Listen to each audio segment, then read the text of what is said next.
September 2023. She had just graduated from medical college and was arriving in Kharkiv for the first time, a city that still smelled of war, yet already lived with stubborn hope. She stood on the station square, waiting for a taxi, holding a small suitcase, trying not to show how her fingers were trembling.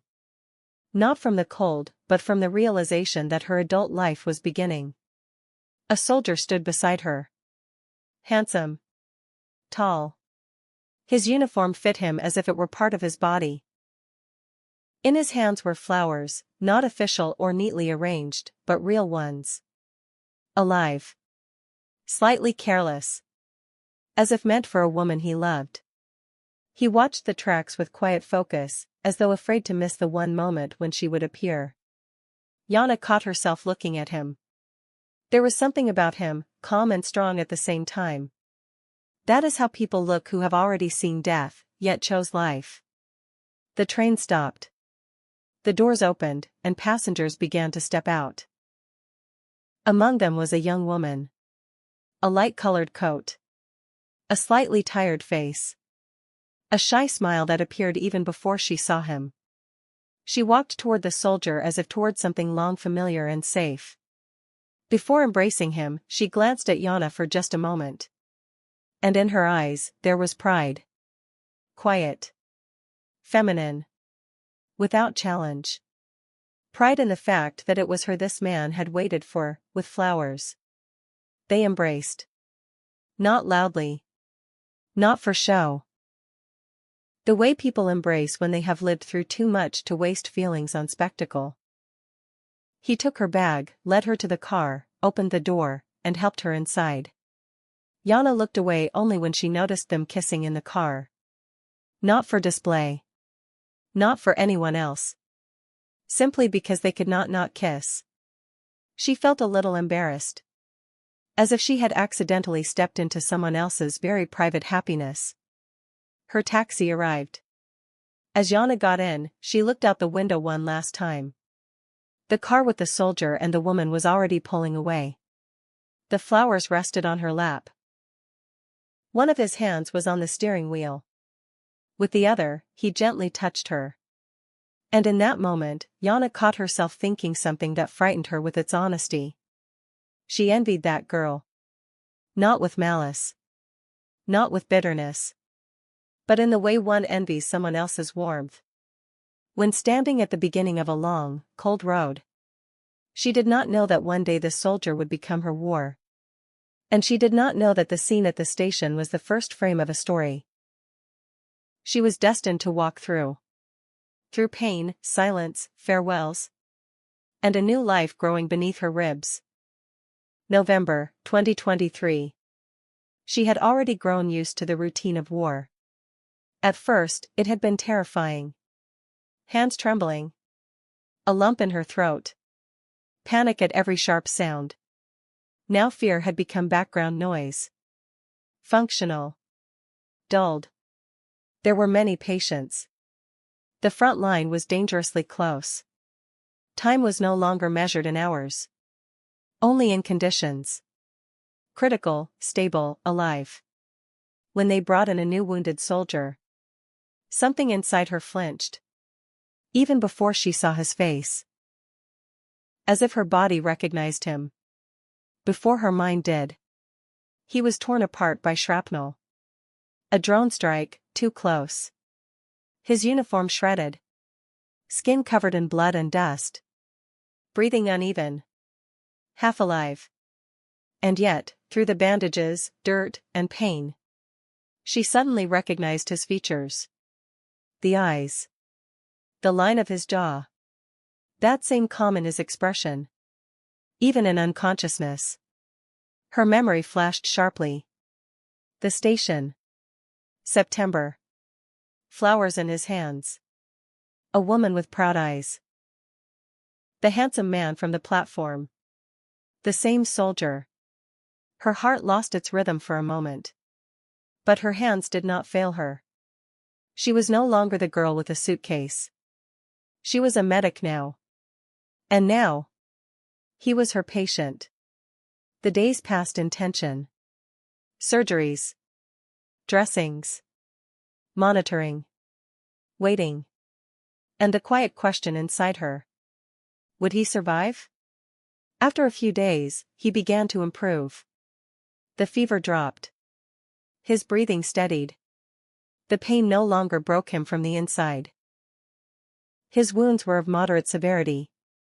Serious, painful. But not fatal. He began to smile. At first, barely noticeable. Then warmer. As if apologizing to the world for having survived. He started to talk. About sleep.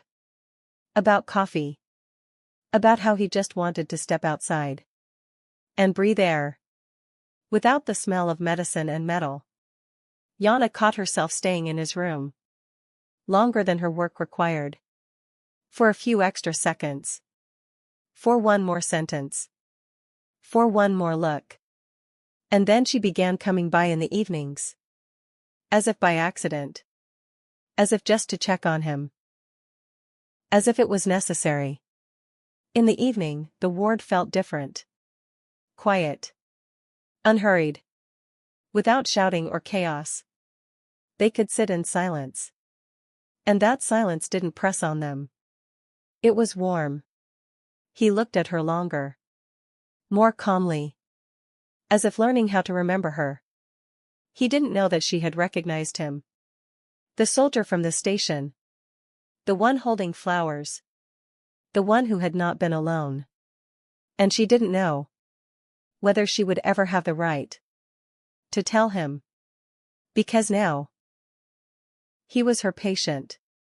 And also something more dangerous than any war. Someone who was beginning to live in her thoughts. In the pauses between breaths. In the silence after a long, exhausting day. And for the first time, Yana was afraid. Not for him. But for herself. That evening, she entered the ward with hope. Quiet. Hesitant. A hope she still didn't dare name out loud. He was alone in the room. No machines. No outside voices. No tension from the day. Only silence and the half-darkness beyond the window. She carried the scent of freshness. Something light, floral, almost spring-like. Something that didn't belong in a hospital. But belonged to her. She asked how he was. Calmly. Almost routinely. And without waiting for an answer, she stopped by the window. Outside, the night was soft. Streetlights painted shadows on the walls. He slowly rose from the bed. Without sudden movements. As if afraid of frightening not her. But the moment itself. He stepped to the light switch. Click. The light went out. Only the night remained. And the shadow between them. He came closer. So close that she felt his warmth. Before he touched her. Her breathing slowed. Deepened. I was afraid you wouldn't come, he said quietly. She didn't answer. She only turned toward him. Their eyes met in the darkness. Without words. Without explanations. Without past or future. He gently touched her hand. As if asking permission. As if waiting for her to step back. But she didn't. Instead, her fingers tightened around his palm. And that was enough. He slowly lifted his hand to her cheek. Touched her as if afraid she might disappear. She closed her eyes. Their foreheads nearly touched. Their breaths intertwined. The world softened into a single rhythm. The first kiss was not about passion. It was about trust. About fear. About relief. About the fact that they were both alive. And had the right to this moment. Yana entered the ward as she always did, quickly and composed. And froze. He was lying on the bed. Beside him stood the same woman from the station. The one he had carried flowers for. And next to her, 2 children. They spoke in whispers. As if in the presence of a miracle. They were afraid to disturb. The woman's hands rested on his chest, where her head had been just yesterday, where he had gently run his fingers through her hair. It hit Yana all at once. Her vision darkened. Her body began to tremble. 2 months. He had been in the hospital for 2 months. And not once had she seen his wife here. Why today? Why like this?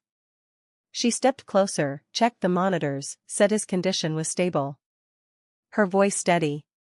Chaos inside. He looked at her. And said nothing. That was enough. In the corridor, Yana stopped by the glass in the door. She saw them together. She saw his real life. He was smiling differently. At home. And then she understood.